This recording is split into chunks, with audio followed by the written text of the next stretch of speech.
name is Julie Tucker and I'm the chair for the Ontario Tree Climbing Championship Committee. And we are here today at the 27th annual tree climbing event here at the beautiful Dominion Arboretum in Ottawa. And what we're doing today is pretty unique. We've got a little bit of a documentary happening, and I'm going to be taking you around on a journey to our different events and learn a little bit from our head judges about what each event entails. So I guess we're going to start off here at the Kids Climb, and we'll see you around the trees. All right, Carrie, a little help, please.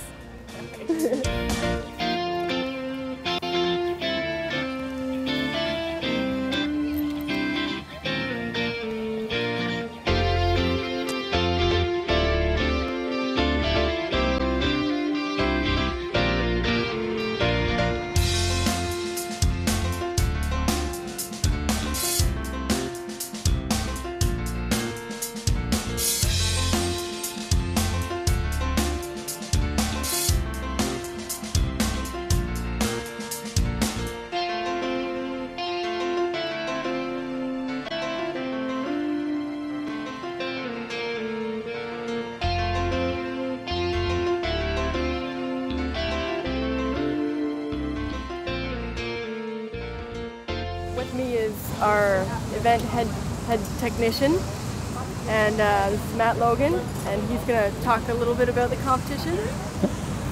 Hey, I am the head judge and head technician of the Ontario Tree Climbing Championship. What that means is that I need to make sure I know the rules, and when there's any questions about the rules or any compliance issues, gear issues, anything like safety concerns, I'm the person to go to clarify all that. Yeah, so you're like our policeman of the event. Yeah, I'd say more of like a military dictator. Yeah, that works too. Yeah. If any of our competitors have questions about gear or rules, regulations, can I do this, can I do that, we send them over to Matt. Yep. He makes the call on that. Well, and it's something that works in conjunction with every event has their own judge. Yeah. And they make rulings on things, and I'm the last opinion. Yeah. Directing the head judges, making the end call, 'cause like Matt said, they have their own little niches, and if there's a problem over top of that, we go to Matt. Well, one of the things with the industry right now is there's so much new gear, new equipment, new techniques and styles coming in from all different areas that you really need to stay on top of the equipment, how they're using, compliance issues. There's a lot of stuff to know in arboriculture, climbing trees and all that. That's one of the great things about this industry is all the different stuff you need to know. And to know about gear, it's definitely important. Yeah, like you said, it's ever changing, and that's why continuing education is extremely important, especially in this field.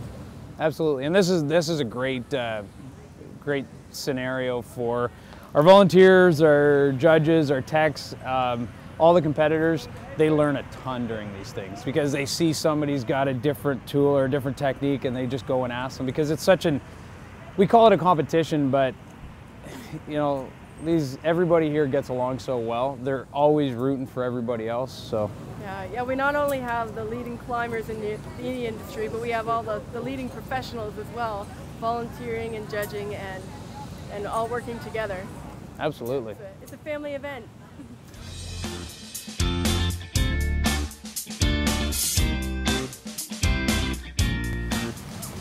All right, well, we wandered over to our aerial rescue event, and I'm here talking with the event head judge, Ken Gillies, who is also our ISAO president.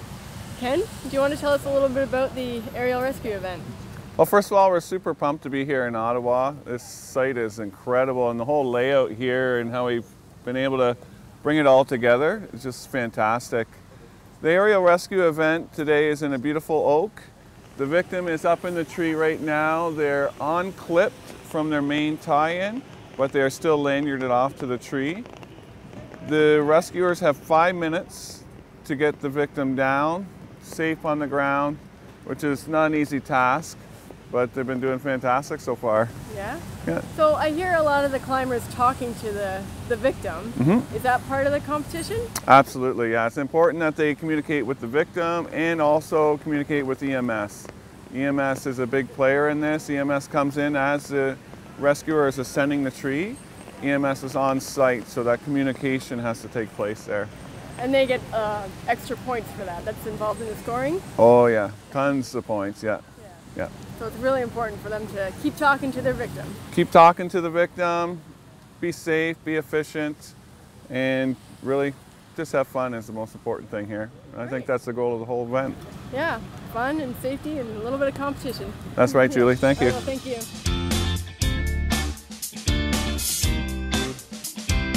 We wandered over here to the footlock event, and to me it's one of the most exciting events, and we're here talking with our head judge, Tom Bowes. And if you want to tell us a little bit about the event. Yeah, I've worked for Hydro One for 28 years now, and this event has been kind of my event for the last 4 or 5 years in setup, and being able to be the head judge has been great. We set this up on Friday, make sure everything's in place, and the safety is very important. We always have a backup plan to get people down and out of the tree.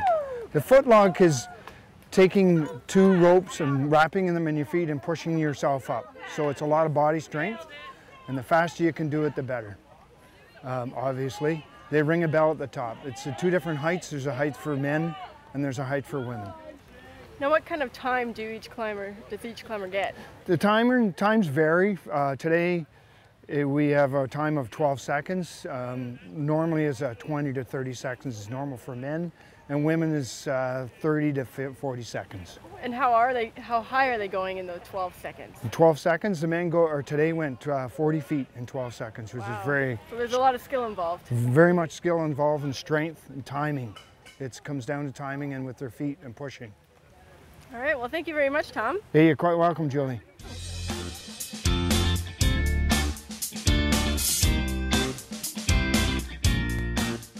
We're here at the Belayed Speed Climb event, and I'm here talking with our event head judge, Rob Shaw, and he's going to tell us a little bit about the event and what our competitors are required to do. So over to you, Rob. Thanks. Belayed Speed Climb is a strictly timed event. We're looking at the amount of time it takes for participants to get from ground level up to the bell they need to ring at 60 feet.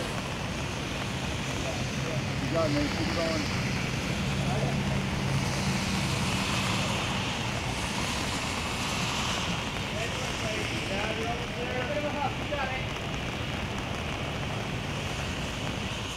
There's a lot of real-life applications for this particular event in the industry. It's a lot of occasions where people will be just belaying work positioning or ascending a tree.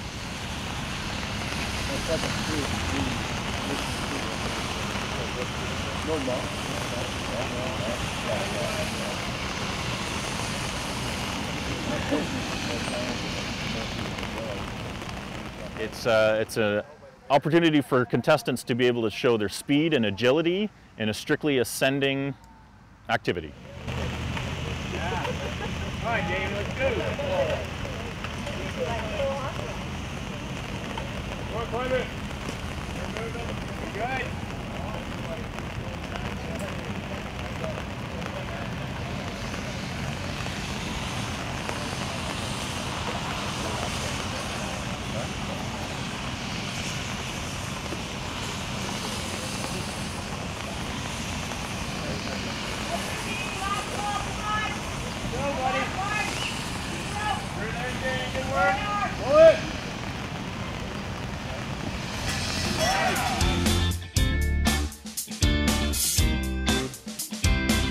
Well, we're over here at the Work Climb event, and we're here talking with our event head judge, Ian Pike. Now, Ian is also a past competitor, a past champion, and you've been a head judge on the event and a competitor, so you've seen it from both sides. Yeah. So we're hoping that you could tell us a little bit about the event. It's a good event. It does a very good job of just best mimicking our daily work activities, all in a single tree. So there's a few stations. There's 4 stations, correct? 5 stations. 5 stations. Sorry, that's the master's climb. So they're moving from different limb to limb? What type of stations do they have? You start at the top, starting your starting station. From there you move out to your handsaw station to pole pruner to limb toss to limb walk, and limb walk to your landing station. So it's quite the event. Yep. Is it a timed event? How much time do you Yeah. They each have five minutes to complete it. And does everybody make it in that time? Not everybody makes it in that period of time. Okay. Well, they can try, right? That's all we can hope for, right? Yeah, the rain did slow things down a little bit, but everybody held on and had a good day. So perfect. All right, well, thanks for talking with me today. You're very welcome. Thank you.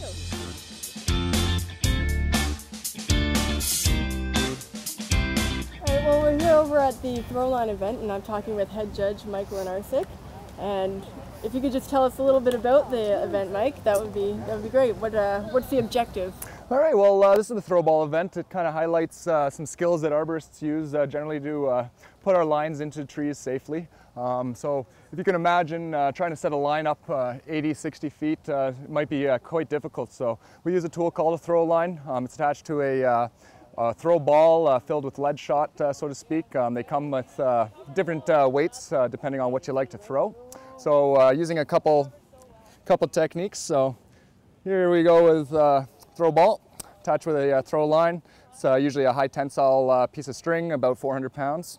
And generally competitors or arborists in the field will use a couple different techniques, either a sidearm pendulum throw, or they'll put a bite through the ring and kind of toss it through their legs, kind of like a granny shot.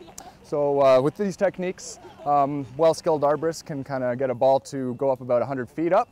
And once we can isolate it around a good solid stem, we bring the ball back down to the ground, we can attach a rope to it, and then that way we can pull our rope up and through the tree. So this event here, it's got a couple different levels up through the tree. The contestants are trying to score high points. The higher the shot, higher the points. So we've got a little bit of a time limit to put a little stress on them, and basically that's throw ball in a nutshell. Now I see that their competitors are throwing from two different sides of the tree. Is that part of the? Right, so in this, I think it's a new rule this year.